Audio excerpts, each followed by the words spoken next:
Olá, querido amigo, querida amiga, tudo bem com você? Eu me chamo Danilo Leão e sou o seu companheiro de estudo da lição da Escola Sabatina nesta semana. Seja muito bem-vindo ao nosso canal, estou muito feliz de receber você aqui. Antes de iniciarmos o nosso estudo de hoje, eu gostaria de convidar a você para deixar o like, para se inscrever no nosso canal e para compartilhar o nosso vídeo com outras pessoas, para que elas tenham acesso ao nosso conteúdo.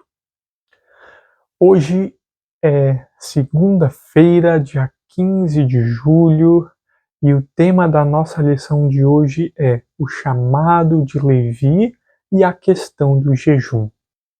Antes de iniciarmos o nosso estudo hoje, eu gostaria de convidar a você para juntos fazermos uma breve oração. Vamos orar? Santo Deus, Pai amado, muito obrigado, Senhor, pela oportunidade que temos agora de estudar a Tua Palavra. Pedimos a companhia e orientação do Teu Santo Espírito, em nome de Jesus. Amém. Vamos abrir a Bíblia. Abra sua Bíblia no Evangelho de Marcos, no capítulo 2, a partir do versículo 13. Vamos ler o verso 13 até o versículo 17, que diz assim: De novo, saiu Jesus para junto do mar, e toda a multidão vinha ao seu encontro, e ele os ensinava. Quando ia passando, viu a Levi, filho de Alfeu, sentado na coletoria, e disse-lhe: Segue-me. Ele se levantou e o seguiu.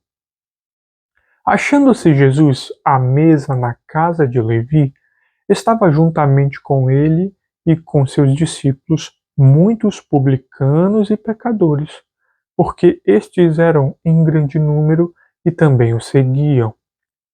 Os escribas dos fariseus, vendo-o comer em companhia dos pecadores e publicanos, perguntavam aos discípulos dele por que come e bebe ele com os publicanos e pecadores.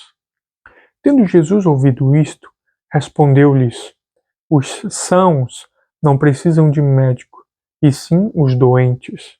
Não vim chamar justos, e sim pecadores. Interessante, nesse primeiro relato temos aqui a descrição do chamado de Jesus a Levi.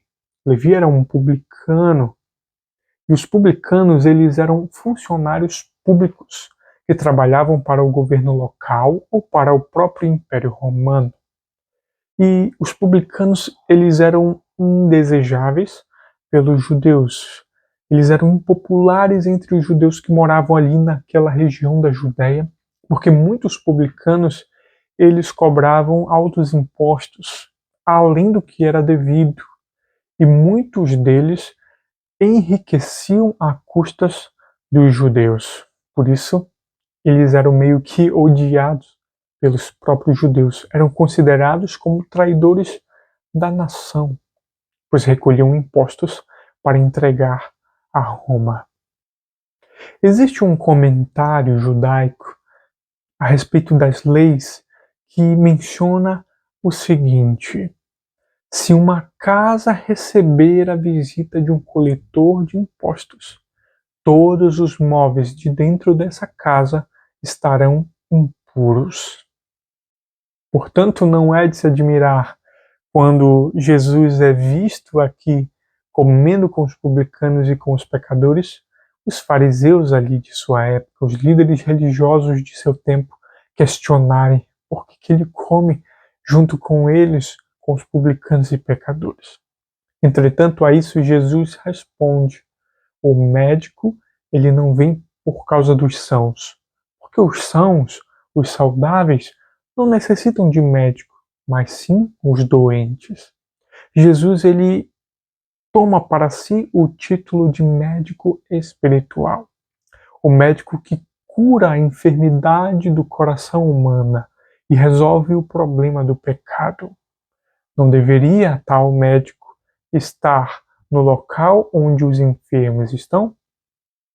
Agora venha comigo para juntos lermos o versículo 18 até o verso 22. Uma nova sessão inicia aqui e trata acerca do jejum.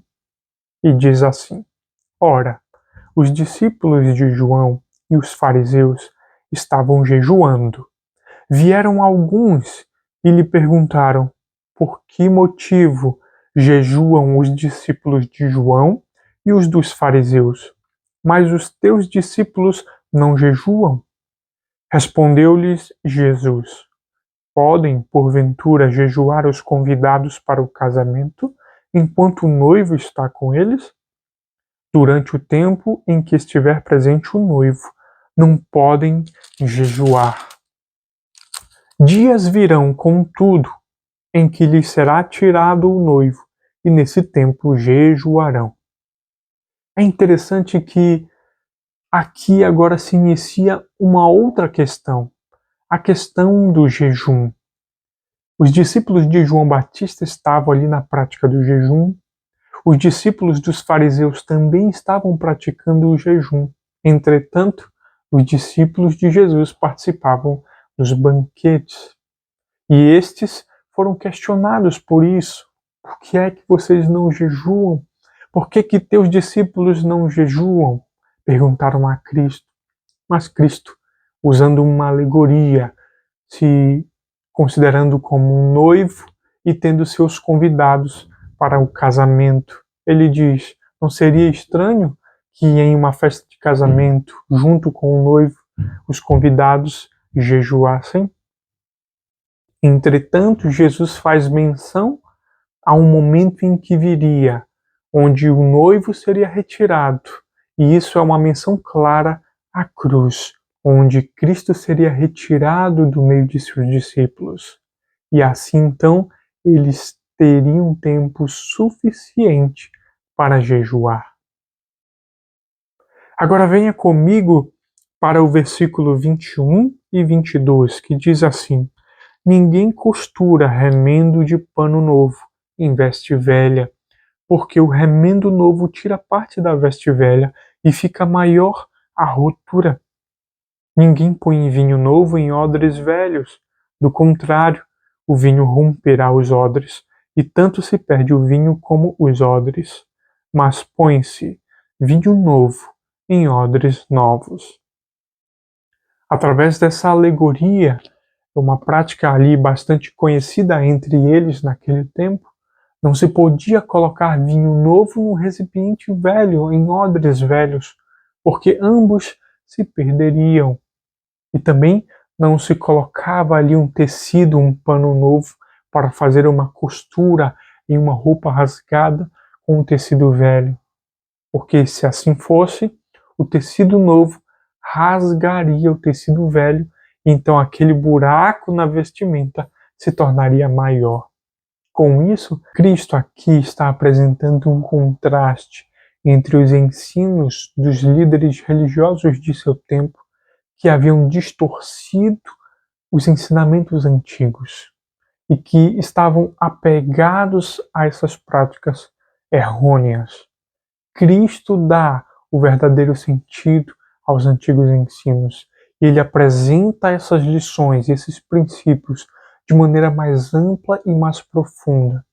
E isso era tido para as pessoas de seu tempo como novos ensinos.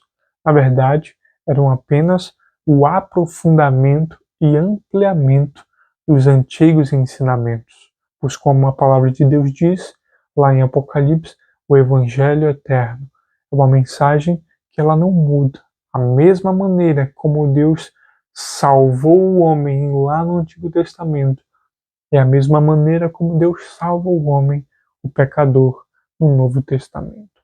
Então, não é uma mensagem nova. Era apenas dessa maneira que as pessoas entendiam. Viam a mensagem de Cristo como sendo uma mensagem nova, sendo que, na verdade, era apenas o aprofundamento e ampliamento dos antigos ensinos. Será que nós também não estamos ali distorcendo, talvez tendo uma interpretação errônea dos ensinamentos da palavra de Deus? O que nós devemos fazer para não cometer os mesmos erros que os líderes religiosos do tempo de Jesus cometeram? Essa foi a nossa lição de hoje. Eu espero que você tenha se sentido abençoado, que o Santo Espírito tenha aberto aí a sua mente, o seu entendimento para a lição de hoje. E aquilo que nós aprendemos hoje, que o mesmo Espírito Santo nos ajude a colocar em prática na nossa vida. Que Deus abençoe você e sua família.